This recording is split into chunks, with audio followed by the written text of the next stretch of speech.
The following is intended only for mature audiences.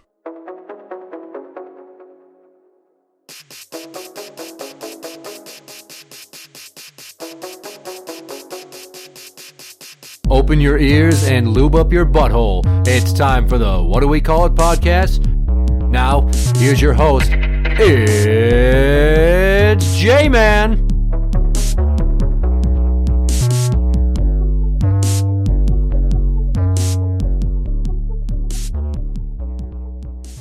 Welcome to the What Do We Call It podcast. I'm Jmann. This is Steiny. Hi. I'm going to piggyback off our last episode, right? Right. Because we've been ranting off the fucking microphone for a few minutes, and I want to capture this because it's a very intelligent conversation we're having that I think matters culturally. I stated in the previous episode, I thought the 90s were the apex of human society, and it's been downhill since. Sure. And just to go over some of our talking points that didn't make the microphone yet, the 80s were a party. The 70s were kind of a party, but we were still adjusting to the backlash from all the change in the 60s and post-Vietnam. And like the country was looking for a cultural identity with disco and soul and funk and blaxploitation cinema and action movies and shit. The 80s took everything and cranked the creativity up to 11, and it was over the top. Well, it was very much a time of driving economic growth, right? Like Reagan repealed a bunch of taxes, right? Basically, yuppies, everybody was trying to get that gold. Yeah, and Wall Street was run amok. Yeah, pretty much. So you get to the 90s now, and like the greatest example of, I think, the shift in a cultural thinking in the United States is the grunge movement, the countercultural movement, because it was very anti-80s. It was everything against what hair metal was. Hair metal was like the ice cream sundae with 2 cherries on top to celebrate everything's a party all the time and we just want to have a good time and we want to fucking drink and do drugs and yeah, life is great. Everything's perfect. And it fucking wasn't. Poison ain't nothing but a good time, right? Or don't need nothing but a good time. And all these Gen Xers that are older than me, it's your age cohort. I'm on the cusp. I call myself an Xennial or a Zennial, whatever you want to fucking pronounce it as, because I'm in what I consider to be a legitimate micro-generation that was pre-internet. Yeah, you spanned that gap, right? You had enough of a childhood pre-internet before it actually started to... Yeah, and like post-analog. Pre-digital, post-analog. It's fucking weird. The CD generation. Pretty much, or they call us the Oregon Trail generation because we all started off on Apple IIs, but we didn't have the internet, and a lot of us didn't have cell phones till we were nearly adults. But in the 90s, everything had an edge. And I know that pop culture preyed a lot on that mindset, right? Like, we can make money being edgy, and a lot of people like Howard Stern became rich just being fucking edgelords. Yeah. Yeah, because he was unheard of before, somebody to be that shocking, the shock jock. Yeah. So, like, 2 Live Crew were crucified for their lyrics, Tipper Gore, and having to fucking slap those fucking explicit lyric labels on albums. What was it called? The PMRC or whatever it is, the group that she put together? Yeah. Something like that. So you had those people, and they were very pro-political correctness, and I guess to use ideas of our current state of the country 30 years later, very conservative. Which, ironically, they were Democrats, a lot of those. But yes, it was all in protecting our children, right? Yeah. We didn't want that explicit material getting to the children. And that was just a gilded smoke and mirror to push their fucking agenda. But you had so many people that were trying to be politically correct. But the bulk of society, when you look at it, was like, I'm all for what's going on. The 80s was a circus. We look at some of it fondly. I can't tell people anymore how much I used to like the movie Revenge of the Nerds before I found out how problematic it was with adult thinking. But for everyone that was like, that's not okay, there were 10 people going, don't fucking tell me what to think. You can respectfully think what you want, but also respectfully, fuck you. The 90s was the middle finger to everything that led right up to it. And if you look back, it's the middle finger that's still pointing at everything now, because once we got to 2000, right, Y2K, Bush Jr., the internet, social media started to kind of become an idea before it was a thing. And you look at how internet connectivity has given way to too much misinformation. Social media has given every Tom, Dick, and idiot a fucking voice. And back then, we were fed what the media thought we needed to know. That's not necessarily good. And the internet was much classier back then because you had like Angel Fire sites and chat boards where people could discuss their ideas. Yeah. It's the precursor to AOL chat and Yahoo chat and Instant Messenger and shit, where you could get on there and fucking see there were other people all around the world even that had same ideas as you and you felt connected. But that connectivity did come at the cost of brick and mortar retail or civil discourse between people, because social media is toxic. It's sickening. It rots our brains. It's eroding away at some of the social conscious of our country and our world at large, because anybody goes on, and as long as they let you say whatever you want, Elon will let you, Trump definitely will let you, and they'll say, I'm a champion of free speech. But what they're doing is you can put all the hateful shit on there, all the transphobic, homophobic, pro-Jesus shit. We weren't exposed to that in the 90s. And the tipping point was 2000 with the internet exploding. And then 2010, we've talked about, is when smartphones first became a big deal. And it went from you're at home on your computer absorbing these ideas to you have a computer in your pocket at all times and you're being bombarded with ideas. When you and I were teenagers in the 90s, we had attention spans. My kids don't. Vines with their 6-second videos started to eat away at that. And if you think back to the movie Basketball, if you recall, old man Denslow saying, people today, they have attention spans that can be measured in nanoseconds. And then you've got the joke of fucking Reamer staring off at a bird, not listening to this important speech. So my kids are used to a society that my youngest ones, they don't watch TV. They watch videos of other people doing whatever the fuck, living their life. What the fuck is that? So now, like I'm saying, why was the 90s great? We did not have the internet. We still talked to each other on the phone. We hung out in person. There wasn't online gaming like that, so you'd go to your friend's house and fucking play a game together. You went outside. We didn't have all these kids with their fucking weak-willed social phobias and anxiety all the fucking time. Big Pharma wasn't poisoning us at an ungodly rate then like it is now. It was still going on, but it's not nearly as bad. The music was better because it had a voice, whereas a lot of shit today... Let's take rap music, for instance. 90s. Not just because I like the 90s. The 90s rap was way better than it was in the early 2000s and the 2010s and the now. Because right now, you have the worst. You have trap and drill rappers. It's probably not a genre you listen to or get much exposure to. They used to call them mumble rappers. Yeah, I know. The beats are the same. The rappers sound the same. And they only listen to each other, so they all sound alike. Whereas people in the 2000s listen to the 90s and the 80s. They had some of that flavor. People now listen to the 90s that were alive in the 90s and go, God, this was so much better, because people had a voice and they had something to say, and it wasn't just pure entertainment and schlock to drive up interest. And people were people. They weren't a brand. You know what I'm saying? Like people that will put their whole lives online on Instagram and TikTok, and they themselves are the product, and they're trying to sell us on them. Kim Kardashian, famous for what? Fucking Ray J and being famous. Aw, bitch. So, well, I did like the first decade of the 2000s. How about you? Did you like it that much? So, my point in the end of this, and I'm not trying to distract you, but my whole point was saying that every generation talks about in their youth how things were better. That was the golden age and all that. You talk about a lot of these things in the 90s that were great, right? I can talk to you about certain things in the 80s that were better. We had even less restrictions when it came to going outside and playing, right? Like you didn't have to be as fearful and have people hovering over you like you did in the 90s, or, you know, parents that were a little bit more restrictive, right? I felt like it was more like that in the early 2000s when helicopter parenting became the norm. were way better in the 80s. Oh, yes, definitely. Transformers, all the stuff. G.I. Joe, Yeah, Ninja Turtles, exactly. The Simpsons started. Exactly, right? I mean, so... He-Man. Yep. So it all depends on your perspective and whatnot. Now, you're right. There are a lot of things about the early 2000s that were not good compared to the 90s, right? But there was also some things that needed to be reined in, right? We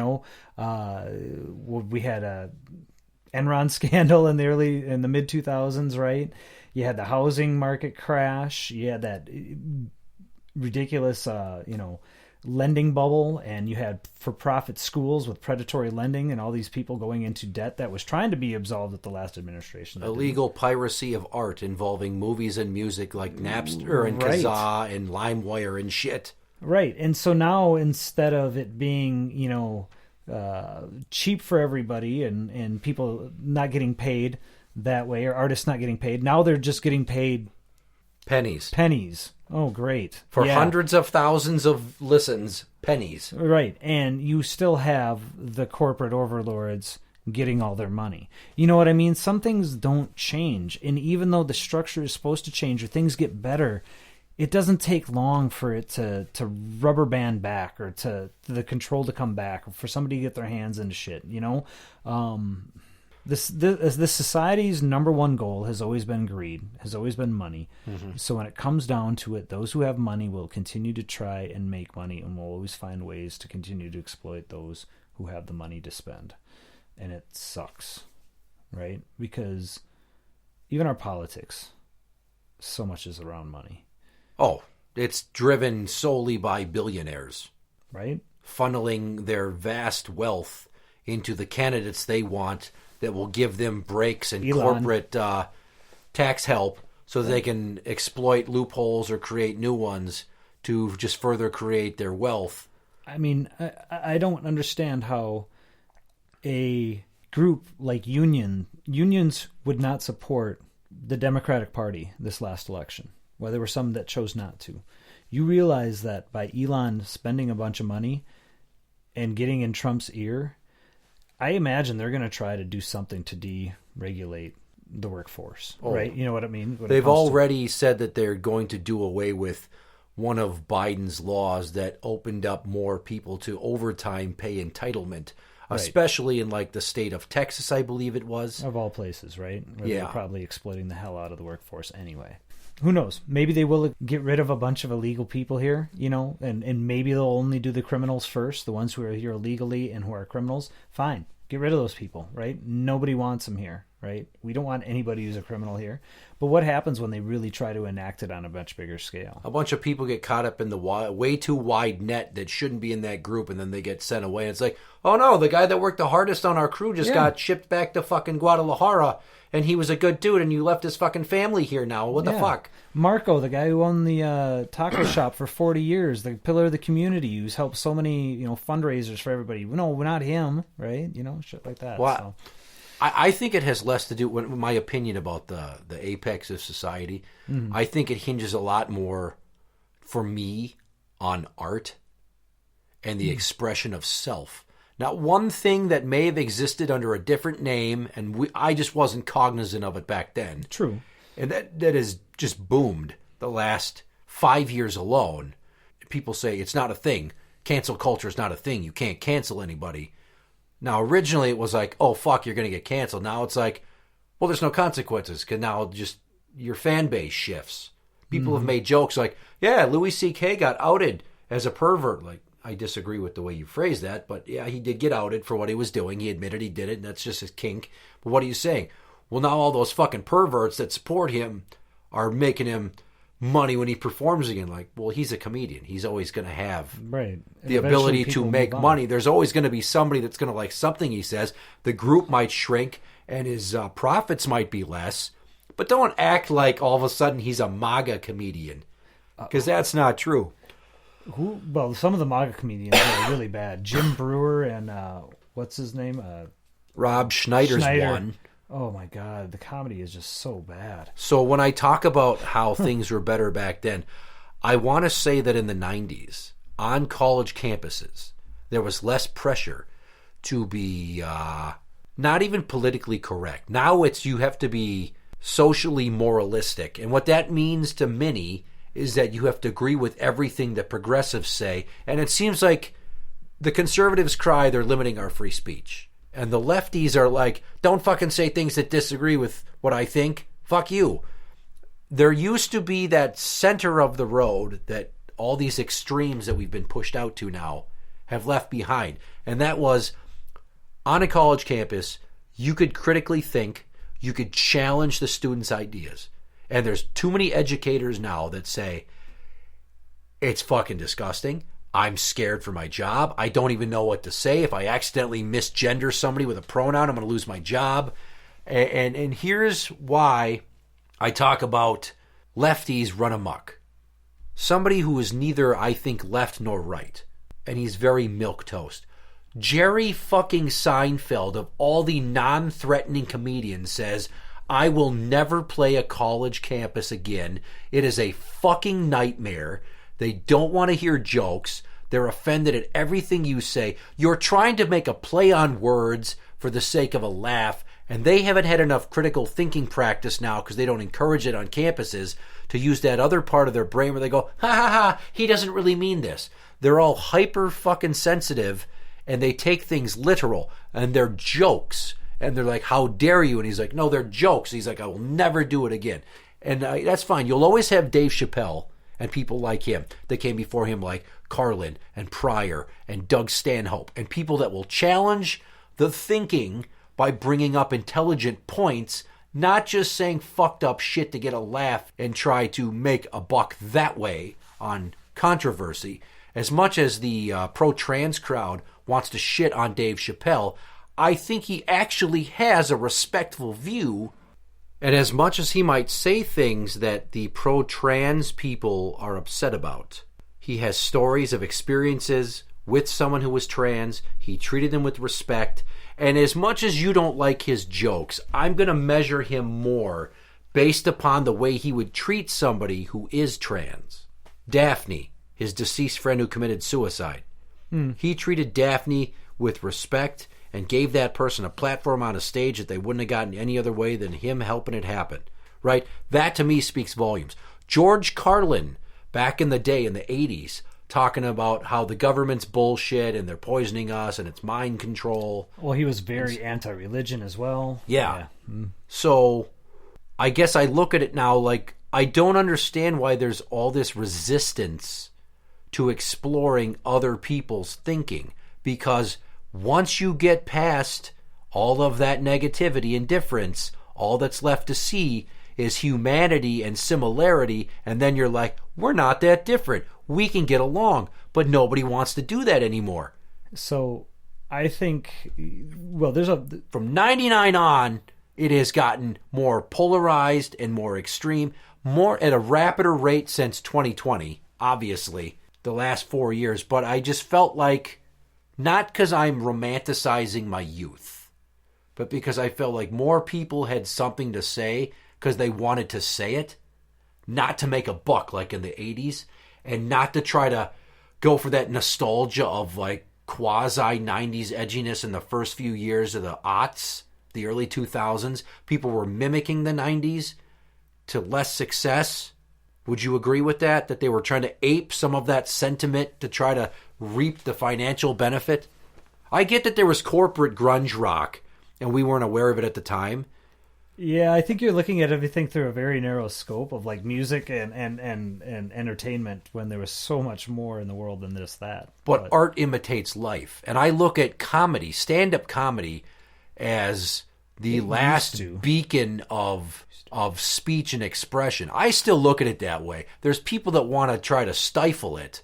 Well, I mean, you always had people, though. Like, you had like an Andrew Dice Clay, right? You know, he was very vulgar, very raw. Why can't I think of Red Fox? You know, Danny Tanner from frickin' Full House. If you actually went to his stand-up show, he was pretty raw, pretty edgy, right? People didn't have the exposure back then that they do now, right? I don't think a lot of people realize some of these comedians. Like, there was a lot of people who probably never realized Eddie Murphy did Raw, and here he is as the Nutty Professor, or, you know, the Big Mama, or not, yeah, Big Mama's House, right? No, that was Martin Lawrence. That was Martin Lawrence. Why can't I think of him with the big fat suit on? That's the Nutty Professor. And the Clumps. The Clumps. Yeah, okay. That's what it was. You know what I mean? So I think it's just what happened is in the 2000s, you're right, internet exposed us to a lot of shit. A lot of stuff with alternative thinking. Really? What it was is it became an echo chamber, and they don't get the education that they once did. I think the public school system has been a lot more in decline than people are willing to admit. I think a lot of that has failed us as a society because we do not think critically anymore. You've always had people that were going to pulled out for religious reasons that couldn't think because they were idiots, right? But the majority of people now are stuck in their own world of the algorithm's going to feed you the same thing over and over. Yeah. Right? Like a rat hitting the feeder bar to get a pill. Exactly. Doom scrolling is a thing. Right? We all do it and just go, fuck life, fuck. Right? And go back to the top and refresh, and maybe you'll be hit with something else. It sucks. I don't know how we get out of this pit. There are many ways that the decades before will always be better than the next ones, right? And in many ways, technologically, we are way more advanced every year than we are the year before. I don't know where it goes to next. I don't know how we put the cap on the bottle anymore when it comes to some of this stuff. No, because now they're opening up. It wasn't just augmented reality. That's right. Now you're living in the metaverse. And it wasn't just like computer programs with some predictive text. Now it's full AI.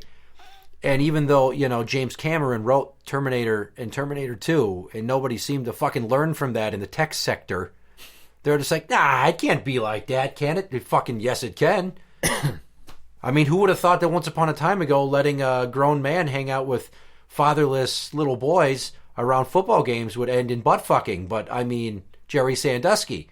Come on. Joe Paterno's statue was taken down because he's just like, I don't want to know what's going on. The winningest coach in college football history. So, yeah, you can't put the cap back on because we're addicted to technology. So the only way to fix it, and I've said this in the past, is do away with social media. But to fully unplug, like if the internet shut down somehow, if, let's say China hacked the grid, and we went back to the Stone Age because we didn't have power. Right, because nobody's got landlines anymore. Well, I'm just saying, like, no electricity. If something happened and we had no electricity, even for a month, it would have, like, catastrophic outcomes for people that have, you know, insulin that need it refrigerated, or dialysis machines to run. Oh, it would definitely take out a good sector of the population. Or EpiPens, or people that have high medical risk that go in for all kinds of fucking respiratory shit and surgery. I mean, imagine performing heart surgery in the dark without a machine to measure their fucking vitals. You can't do it. They wouldn't do it. Yeah. It's a guessing game. It's a coin flip. So that would be catastrophic. Go from not so good to pretty much non-existent. Yeah. So I feel like there'd be a rapid decline in the population. But at the same time, it's like we're not all staring at screens. We'd have to talk to each other again. It almost feels like we've evolved technologically, but devolved socially. See, here's where the flaw in that thinking, and I don't agree or disagree. I think that would be great to have something like that, but I think there are so many people that are ill-equipped to even have a conversation. I think there are so many people nowadays that cannot interact, right? That, you know, they said it. People are struggling to make relationships, long-lasting relationships. Yeah. Young people are struggling to connect. And an epidemic of loneliness. Even though you're connected to the entire planet, unfortunately, there's more. There's for every one good person that wants to talk to you, there's 100 people or more that want to tell you you're a piece of shit and to kill yourself. It's fucking bananas. Yeah. And like I once made fun of all the kids, all the Gen A, not even Gen Z. Gen Z is pretty bad in terms of anxiety, but it seems like Gen A like just doesn't know how to fucking handle life, even though they're supposed to be the hope for us to bounce back a little bit. So youngest Gen Z, oldest Gen A. This is both my kids' age cohort. They're in 6th and 8th grade. And it's like, I'm so anxious. I can't do this. Oh my God, I might fail. And it's like they can't even handle attempting anything because of the possibility of failure.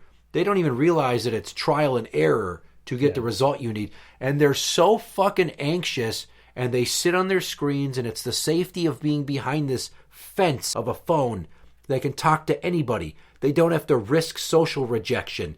And just the thought of going and talking to people makes them like quiver. And I'm just like, it's not that hard. You put the screen down. It's just like what you do with your thumbs, only you do it with your mouth instead, like your mother should have. Because then we wouldn't have them. And okay. I wasn't sure if it was as self-evident now as when I said it in the car that time in the parking lot of Target to a friend of mine who was like, wow, that's a good point. Yeah. It was a zinger. Yeah. So, I mean, I like the convenience of ordering off of Amazon, but I miss Schindler's. I miss CD Warehouse. I miss more restaurants.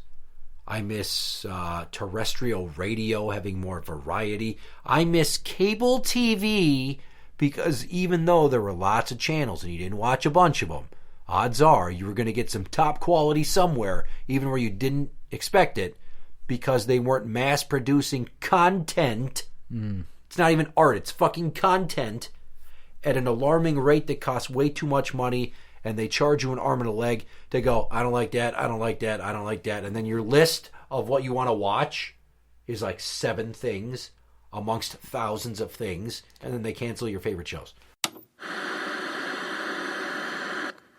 If I could go back, I know I said the 90s are the best, I would go back to 1987. Not because I'm a Twins fan. I would go back to the year I was 5, as this age now, and I would live one day in 1987 to experience everything that I was going through when I was 5 as an adult. I would go to Hardee's. I would go to Village 4 movie theater, maybe. I would go walk the aisles at Kmart. These were all within a city block of each other. In places that don't exist anymore. I went to Catholic school. I had no black friends. I didn't know anybody that was gay. I had no musical taste. My mom's was fucking terrible. My dad was at work all day. TV was fucking awesome. But I would just go for a fucking walk and see the boxy cars and the hair metal coming out of the windows or the first bits of rap music leading up to the 90s, right? 87, 88, and 89. You know what happened in those years? Ninja Turtles the cartoon, The Simpsons, and my first exposure to rap music. Fucking A. Oh, sure. Yep. And I just would live in that day so happy. I would ask to go back to the 4th of July in 1987. It's a month abouts before my birthday. The Firefighters Carnival will be going on, and I would just go look at all the women in their shorty shorts with their nips poking out of their tank tops, and I'd see the fucking carnival games and the rides of questionable safety and go, this is what it's all about, man. Right. Fuck yeah. Back when there was even less safety standards. Yeah, and then I'd go to 1996 for like a week.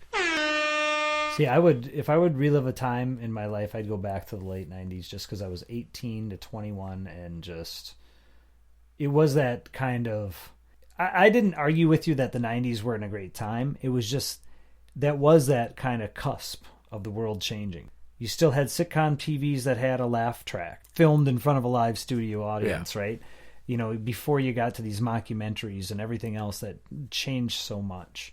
Yeah, you had just 3 major networks still, maybe 4 if Fox was still kind of coming up, you know what I mean? But they were starting to become a player because they had The Simpsons, they had other shows. That in living color, and the most important one, and this is driving towards where I was going. No. Married with Children. Oh yeah, Married with Children. It was towards the end of its run, but some people think of BC and AD, and I think of BB and AB, before Bundy and after Bundy, and Al Bundy was the linchpin of once he was gone, society got all internet crazy and device obsessed in those decades after, and he was just the right amount of fuck you, fatty, and I'm a loser. And like, you know, I get that he didn't get respect from his family or anyone, And he was still stuck in my high school years were the best for me, and he peaked early. But there's something about Albert Bundy and his 4-touchdown performance for Polk High that just everybody glommed onto and has held on to. And again, before Bundy, after Bundy. And life after Bundy has just been like everything that No Ma'am didn't want to happen. I have a No Ma'am t-shirt upstairs. Still? Nice. No, I just bought it like 3-4 years ago. Okay. Because I was like, fuck yeah. I mean, I was a fan of Married with Children, but also the Me Too movement was running amok. I mean, it was like pointing fingers, and it was like a Red Scare or a witch hunt. Well, don't get me wrong, there were some people that legitimately needed to have the finger pointed at them. Correct, but not as many as they did, and not as hard as they did. So, yes. Well, like I said, Al Franken shouldn't have gotten what he got. Yeah. And the Al Franken thing references another part of our conversation before the mics went hot here, where you talked about the book that I have right here. Where's the fucking pointer? Lies. Oh, yeah. And the lying liars who tell them, a fair and balanced look at the right, where Al Franken basically said, what? He talked about right-wing media and everything that's pretty much going on today, how it started back then. You kind of got me on the spot there. But the basic premise is Republicans, you attack twice as hard. Anything, if you're being accused of anything, you just accuse it back even harder. Deflection tactics. How do you create this right-wing media? Claim that there's a left-wing bias when there isn't one. Back then, you had 3 major networks. Everybody reported the same generic news without bias. It was basically which newscaster you preferred. So there was no bias, right? So he basically explains a lot of Republican tactics, and you see them in action today. Trump accusing everybody else of doing the same shit he is, you know? Very much so. Yeah. I hate to use a buzzword, but very narcissistic. Don't tell me I'm a piece of shit. You're a piece of shit. Yeah. And here's why you're a piece of shit. How dare you tell me I'm a piece of shit? Even with evidence. Fuck you. I'm not a loser. You're a loser. You know, those are his exact words he said within the last year. Pretty much. So yeah, kind of ranty again, but just I cannot say enough that our children don't know how to act or interact because of social media and the internet, because they have the ease of information without the responsibility of seeking out its source and how truthful it is, and then taking those ideas that they find and critically thinking, and then going and comparing them to other people and being exposed to that competing perspective in a polite discourse, and then molding your mind and becoming a more well-rounded individual. And I would like to say, were circular lumps of clay when we were done with college. And today, everybody's just like flat. They're just bleh. One thing the internet has done a really good job of is, you know as well as I do, growing up, what was the most boring stuff to read in school? Textbooks. Stuff that was factually, historically accurate, right? The actual real stuff. And the internet learned that people can get a lot more engaged if you make it biased, right? If you add entertaining with creative license. You add a little bit more entertainment, right? You add a little bit more flair. You add a little bit more opinion in there. Why this was right or why this was wrong or why, you know what I mean? And so eventually we're getting to this point where our news is entertaining. So many people I don't think could really identify a true non-biased article if they read it. You know what I mean? Like, to me it's real easy to see almost every time when there's an opinion being inserted in here, or just even a slant, right? I don't know if that exists anymore. I don't know if people even know how to do it anymore, because those skills aren't being taught anymore.